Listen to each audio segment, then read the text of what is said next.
الحمد لله رب العالمين قيوم السماوات والأراضين إله الأولين والآخرين وأشهد أن لا إله إلا الله وحده لا شريك له وأشهد أن محمدًا عبده ورسوله صلى الله وسلم عليه وعلى آله وأصحابه أجمعين أما بعد أيها الناس ثبت في الترمذي من حديث أنس رضي الله عنه أن النبي صلى الله عليه وسلم قال ألظوا بيا ذا الجلال والإكرام ألظوا بيا ذا الجلال والإكرام وهذا حديث صحيح. وثبت أيضا عن النبي صلى الله عليه وسلم في ذكر دعوة المكروب اللهم رحمتك أرجو فلا تكلني إلى نفسي طرفة عين وأصلح لي شأني كله لا إله إلا أنت. Serviteur d'Allah, il a été rapporté par l'imam At-Tirmidhi rahimahullah ta'ala d'après Anas radiyallahu an que le messager d'Allah sallallahu alayhi wa sallam a dit Alidhu biya dhal jalali wal ikram, qui signifie invoquer Allah, implorer Allah avec insistance en utilisant cette formule Ya dhal jalali wal ikram, ô toi le sublime, le magnifique, le doté d'une énorme générosité.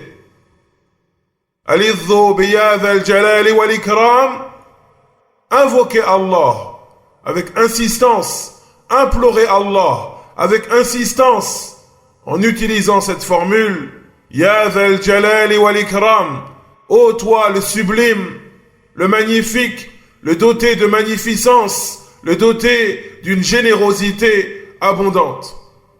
Et ce hadith, ce récit prophétique est authentique. Il a été rapporté également que le prophète Muhammad sallallahu alayhi wa sallam a dit dans les invocations que se doit de prononcer le croyant qui est éprouvé, le croyant qui est dans une difficulté, dans un gros souci, dans une affliction, et que se doit de dire Allahumma rahmataka arju fala takilni ila nafsi tarfata ayn wa aslih li sha'ni kullah la ilaha illa ant. Oh Allah, c'est ta miséricorde que j'espère. Aussi, ne me laisse pas à ma propre personne, ne m'abandonne pas à ma propre personne, ne me confie pas à ma propre personne, ne serait-ce le temps d'un clin d'œil, et améliore l'ensemble de mes affaires, tout ce qui me concerne. Nul n'est digne d'être adoré en dehors de toi. Oh Allah, c'est ta miséricorde que j'espère. Aussi, ne me confie pas, ne m'abandonne pas à ma propre personne, ne serait-ce le temps d'un clin d'œil, et améliore l'ensemble de mes affaires, tout ce qui me concerne. Nul n'est digne d'être adoré en dehors de toi. قول النبي عليه الصلاة والسلام ألظوا بيا ذا الجلال والإكرام فالمراد به الإكثار والاجتهاد في الإلحاح على الله سبحانه وتعالى بهذا الاسم يا ذا الجلال والإكرام، وهو دل على وصفين لله عز وجل يليقان بجلاله وكماله وعظمته سبحانه وتعالى، وهما الجلال والإكرام.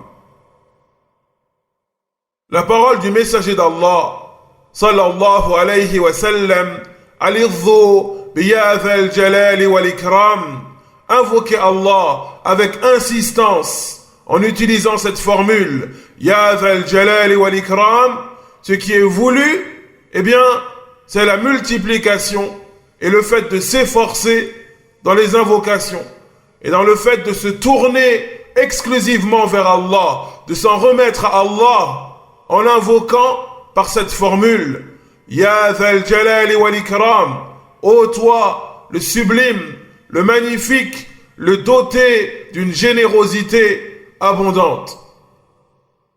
Et cette formule Ya Dhal Jalali wal Ikram contient parmi les descriptions d'Allah, elle contient 2 qualités élevées et parfaites d'Allah subhanahu wa ta'ala qui mettent en relief sa perfection, sa grandeur, sa toute-puissance. Et ces 2 qualités sont Al-Jalal wal-Ikram, le fait qu'Allah est sublime, magnifique, parfait, et le fait qu'il est doté d'une générosité abondante, doté d'une bonté large et vaste. فالأول منهما الجلال دال على اتصاف الرب سبحانه وتعالى بصفات الكمال ونعوت العظمة الكثيرة الدالة على جلاله وجماله وعظمته سبحانه وتعالى. الجلال met en lumière qu'Allah, eh bien, est doté de qualités, d'attributs, de perfection et de grandeur. Allah, c'est lui le sublime, le magnifique, le somptueux, le tout-puissant, le parfait. والثاني الإكرام دال على عظيم منه وجزيل فضله وكثرة عطاياه وهذا من أعظم ما يكون داعيا وحافزا ومعينا للعبد إذا تأمل في دلالة هذين الوصفين ذي الجلال والإكرام لله جل وعلا للإكثار من الإلحاح عليه في الدعاء وسؤاله تبارك وتعالى والإقبال عليه وحده جل وعلا في الطلب دون سواه. La deuxième des descriptions, la deuxième des qualités que l'on retrouve dans cette formule Ya Dhal Jalali wal Ikram, Al-Ikram nous indique qu'Allah, eh bien, il dispense ses dons, ses gratifications, sa générosité avec abondance et sans compter. Allah est celui qui accorde ses dons, ses gratifications, sa bonté, sa générosité, sans compter, d'une manière vaste et abondante. Et ceci, eh bien, doit susciter dans le cœur du serviteur l'envie de se tourner vers Allah. Ceci doit susciter dans le cœur du croyant, eh bien, l'envie d'invoquer Allah seul, car il est celui qui détient toutes ces choses, cette générosité abondante, cette bonté vaste et large. C'est lui qui accorde ses gratifications, ses dons, sans compter. Il y a ici pour le serviteur une incitation forte à invoquer Allah, à se tourner vers Allah seul, sans rien lui associer dans ses invocations, dans ses demandes, dans ses supplications, dans ses implorations. Car il est celui, Allah, qui détient une vaste miséricorde, une générosité abondante, vaste et large. وأما الحديث الثاني في دعوة المكروب اللهم رحمتك أرجو فلا تكلني إلى نفسي طرفة عين وأصلح لي شأني كله لا إله إلا أنت رواه البخاري. فهذا من جوامع الدعاء وعظيمها وأنفعها في تفريج الكربات وكشف الشدات.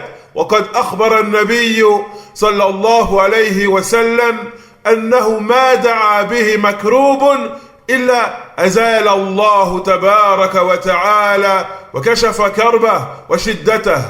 أو كما جاء في الحديث عنه صلوات الله وسلامه وبركاته عليه.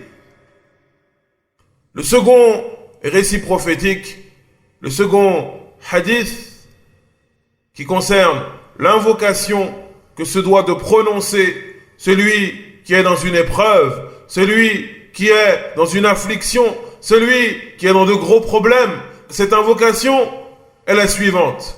Allahumma rahmataka arju fala takilni ila nafsi tarfata ayn wa aslih li sha'ni kullah la ilaha illa ant. Oh Allah, c'est ta miséricorde que j'espère. Aussi, ne me confie pas, ne m'abandonne pas à ma propre personne, ne serait-ce le temps d'un clin d'œil, et améliore l'ensemble de mes affaires, améliore tout ce qui me concerne. Nul n'est digne d'être adoré en dehors de toi. Et ce récit prophétique, ce hadith, a été rapporté par l'imam al-Bukhari. Et il y a ici une invocation globale et générale, une invocation grandiose et extrêmement bénéfique pour celui qui est touché par une affliction, pour celui qui est dans des problèmes, pour celui qui est encerclé par les soucis. Et le prophète Mohammed sallallahu alayhi wa sallam a informé que quiconque invoque Allah en utilisant cette invocation, eh bien Allah dissipera ses problèmes. Allah fera que ses problèmes, que ses soucis, que ses afflictions, eh bien elles disparaîtront. C'est ce dont nous a informé le messager d'Allah sallallahu alayhi wa sallam.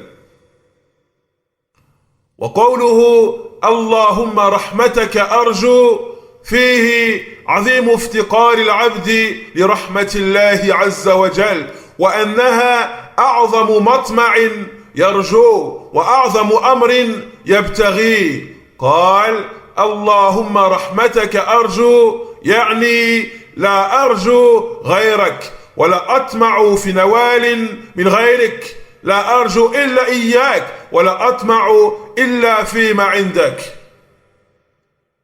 Et la parole du prophète sallallahu alayhi wa sallam, Allahumma rahmataka arju, oh Allah, c'est ta miséricorde que j'espère. Eh bien cette parole nous montre que le serviteur est dans une grande nécessité, un grand besoin de la miséricorde de son Seigneur. Le serviteur est extrêmement dépendant envers la miséricorde de son Seigneur le Tout-Puissant. Et il y a dans cette parole, oh Allah, c'est ta miséricorde que j'espère, Allahumma rahmataka arju. Il y a ici la preuve que le serviteur se doit de placer tous ses espoirs en Allah. La seule chose qu'il se doit d'espérer, eh bien, c'est la miséricorde d'Allah, la bonté d'Allah, la clémence d'Allah. C'est la chose la plus grande qu'il se doit d'espérer. C'est la chose la plus grande, la meilleure, la plus parfaite qu'il se doit d'espérer. Allahumma rahmataka arju, oh Allah, c'est ta miséricorde que j'espère. C'est-à-dire, je n'espère rien de quiconque en dehors de toi, si ce n'est ta miséricorde. La seule chose que j'attends, la seule chose que je désire ardemment, c'est ta miséricorde. C'est ta miséricorde. Je n'espère rien du tout de qui que ce soit en dehors de toi, Ya Allah, sauf ta miséricorde, ta bonté, ta clémence envers moi. Allahumma rahmataka arju, fala takilni ila nafsi, ay fa inna nafsi da'ifatun, wa in wakaltani ila nafsi, وكلتني إلى ضعف وقلة وحرمان فإن التوفيق أن لا يكلك الله إلا إليه والخذلان أن يكلك إلى نفسك ونسأل الله العافية. قال فلا تكلني إلى نفسي طرفة عين هكذا قال عليه الصلاة والسلام دون زيادة. Ô Allah, c'est ta miséricorde que j'espère. Aussi, ne me confie pas, ne m'abandonne pas à ma propre personne. C'est-à-dire, mon âme est une âme faible. Mon âme n'est que faiblesse. Et si tu me confies à ma propre âme, si tu m'abandonnes à mon propre sort, à ma propre âme, eh bien, tu me confies à quelque chose de faible, à quelque chose dénué de tout bien pour elle-même. Tu me confies à une âme qui ne détient rien pour elle-même, car nos âmes sont faibles et dénuées de tout bien, si ce n'est par la miséricorde et la bonté d'Allah. Nos âmes sont privées de tout bien, si ce n'est par la miséricorde et la bonté d'Allah le Tout-Puissant. Et la réussite du serviteur se trouve dans le fait qu'il soit confié sous la protection d'Allah. La réussite du serviteur tient au fait qu'il soit confié, placé sous la protection d'Allah, sous la miséricorde d'Allah. Et la perdition, la ruine totale tient au fait d'être confié à sa propre personne, tient au fait d'être abandonné à sa propre âme. Et nous demandons à Allah de nous préserver et de nous accorder ses bontés et sa miséricorde. Ainsi, le messager d'Allah a dit فَلَا تَكِلْنِي إِلَى نَفْسِي طَرْفَةَ عَيْنٍ. Ne me confie pas, ne m'abandonne pas à ma propre âme, ne serait-ce le temps d'un clin d'œil. Ne serait-ce le temps d'un clin d'œil. وذكره لطرفة العين ذكر لأقل شيء أي لا تكلني إلى نفسي ولا للحظة يسيرة كطرفة العين وهذا فيه شدة افتقار العبد إلى الله سبحانه وتعالى الذي قال في كتابه الكريم يا أيها الناس أنتم الفقراء إلى الله والله هو الغني الحميد. Et le prophète Mohammed sallallahu alayhi wa sallam a cité le clin d'œil. A cité le clin d'œil. La durée que prend un œil pour cligner. Le clin d'œil. C'est-à-dire la chose la plus petite. En d'autres termes, c'est comme s'il avait dit « Oh Allah, ne me confie pas à ma propre personne, ne m'abandonne pas à mon propre sort, ne serait-ce pour une durée de temps très limitée, comme le temps d'un clin d'œil. » Et il y a ici, eh bien, une preuve claire et nette, une preuve évidente, une preuve explicite que le serviteur est dans un grand besoin vital envers son Seigneur.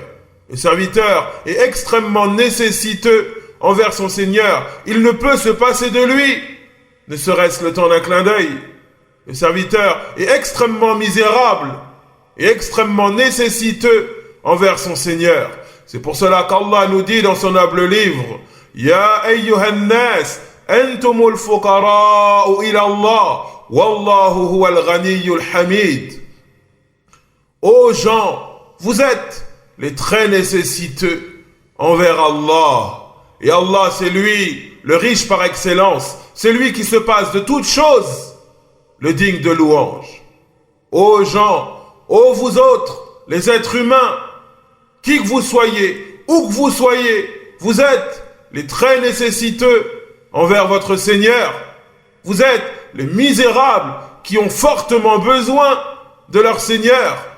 Tandis qu'Allah, lui, se passe de toutes choses. C'est lui, le riche par excellence, le digne de louange. Il n'a besoin de rien, ni personne. عباد الله أخذ أهل العلم من هذا الدعاء العظيم أن القول عندي ثقة بنفسي أو أنا واثق بنفسي غير جائز. هذا القول غير جائز. وكيف يثق المسلم بنفسه وفي الدعاء النبوي فلا تكلني إلى نفسي طرفة عين.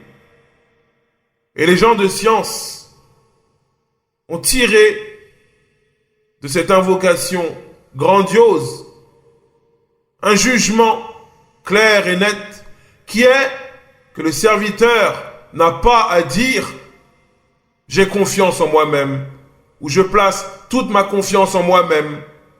Cette parole ou ce type de paroles sont interdites. Et comment le musulman, comment le musulman, comment le croyant pourrait-il avoir confiance en lui-même? Comment pourrait-il s'en remettre à lui-même? Alors que dans cette invocation prophétique, le messager d'Allah a dit فَلَا تَكِلْنِي إِلَى نَفْسِي طَرْفَةَ عَيْنٍ. Ne m'abandonne pas à ma propre âme, ne me confie pas à ma propre personne, ne serait-ce le temps d'un clin d'œil. Cette parole, j'ai confiance en moi-même, je m'en remets à moi-même, eh bien, c'est une parole interdite qui va en contradiction avec les enseignements du prophète Muhammad sallallahu alayhi wa sallam. والثقة كما بين ابن القيم رحمه الله تعالى تمام التوكل وخلاصة التوكل فلا تكون الثقة إلا بالله كما أن التوكل لا يكون إلا على الله لأن الثقة توكل بل هي خلاصة التوكل. Ta confiance se doit d'être placée en Allah. Ta confiance se doit d'être placée en Allah seul. Car la confiance, comme l'a clarifié l'imam, le cheikh Ibn al-Qayyim, rahimahullah, la confiance, eh bien, c'est le fait de s'en remettre. Et le fait de s'en remettre, c'est une adoration qui se doit d'être destinée exclusivement à Allah seul. Et tawakkul, le fait de s'en remettre pleinement, eh bien, c'est une adoration. Et on ne se doit de s'en remettre qu'à Allah. On doit s'en remettre à Allah seul. Et placer sa confiance en une chose fait partie du fait de s'en remettre à une chose. Et cette confiance se doit d'être destinée pleinement à Allah seul, se doit d'être placée pleinement en Allah seul. On se doit de s'en remettre à Allah seul, car il est celui qui détient toutes choses entre ses mains. Car il est celui qui détient toutes choses entre ses mains. Ainsi, le fait de dire « j'ai confiance en moi-même », eh bien, c'est une mauvaise parole qui s'oppose à la croyance authentique. On se doit d'avoir confiance pleinement en Allah seul. فلا تكلني إلى نفسي طرفة عين وأصلح لي شأني كله لا إله إلا أنت. بهذا ختم هذا الدعاء العظيم بكلمة التوحيد وهي أعظم الكلمات على الإطلاق وأنفعها في التفريج الكرب وتيسير الأمور. وقال نبينا عليه الصلاة والسلام دعوة ذي النون إذا دعا وهو في بطن الحوت لا إله إلا أنت سبحانك إني كنت من الظالمين. فإنه لم يدعو بها رجل مسلم في شيء قط إلا استجاب الله له. رواه النسائي وهذا حديث صحيح. Dans cette invocation, le prophète Muhammad sallallahu alayhi wa sallam a dit فلا تكلني إلى نفسي طرفة عين وأصلح لي شأني كله لا إله إلا أنت. Ne me confie pas à ma propre âme, ne me confie pas, ne m'abandonne pas à ma propre personne, ne serait-ce le temps d'un clin d'œil, et améliore l'ensemble de mes affaires, tout ce qui me concerne. La ilaha illa ant. Nul n'est digne d'être adoré, nul n'est digne d'adoration en dehors de toi. Nul n'est digne d'être adoré, nul n'est digne de se voir destiner quoi que ce soit des actes d'adoration, qu'ils soient petits ou grands, apparents ou cachés, sauf toi, Ya Allah. Le messager d'Allah, sallallahu alayhi wa sallam, conclut cette invocation sublime et grandiose par la parole d'unicité. Il conclut cette invocation par la parole d'unicité, l'emblème des monothéistes, La ilaha illallah. Et cette parole est la meilleure des paroles, la parole qui a le plus de valeur. Et c'est une parole grandement bénéfique lorsqu'on est dans un souci, un problème, une affliction. Comme a dit le messager d'Allah, sallallahu alayhi wa sallam, da'watu dhinnoun, idha da'a wa huwa fi batni al-hut, la ilaha illa ant, subhanak, inni kuntu min al-zalimin. Comme a dit le prophète Yunus, alayhi salam, alors qu'il se trouvait dans le ventre du grand poisson, au fond de la mer, il a invoqué Allah en ces termes. La ilaha illa ant, subhanak, inni kuntu min al-zalimin. Nulle divinité n'est digne d'adoration en dehors de toi. Gloire à toi, tu n'as aucun défaut. Assurément, j'étais parmi les injustes. Et cette parole a été la cause qu'Allah l'a sauvé de la situation dans laquelle il se trouvait. C'est pour cela que le messager d'Allah a dit فَإِنَّهُ لَمْ يَدْعُ بِهَا رَجُلٌ مُسْلِمٌ فِي شَيْءٍ قَطْ إِلَّا اسْتَجَابَ اللَّهُ لَهُ. Tout croyant, tout musulman qui invoque par cette parole, eh bien verra son problème, verra ses soucis, verra ses afflictions être dissipées par Allah, être solutionnées par Allah, s'effacer par la grâce d'Allah et la volonté d'Allah, qu'il soit glorifié et exalté. Et nous demandons à Allah de nous soutenir et de nous accorder la rectitude et de ne pas nous abandonner à notre propre sort. Il est le généreux par excellence, le tout parfait, le sublime, le somptueux, Dhul Jalali wal Ikram. Subhanak Allahumma wa bihamdik, ashhadu an la ilaha illa ant, astaghfiruka wa atubu ilayk, wa salli Allahumma ala nabiyyina Muhammad wa ala alihi wa ashabihi ajma'in, walhamdulillahi rabbil alamin.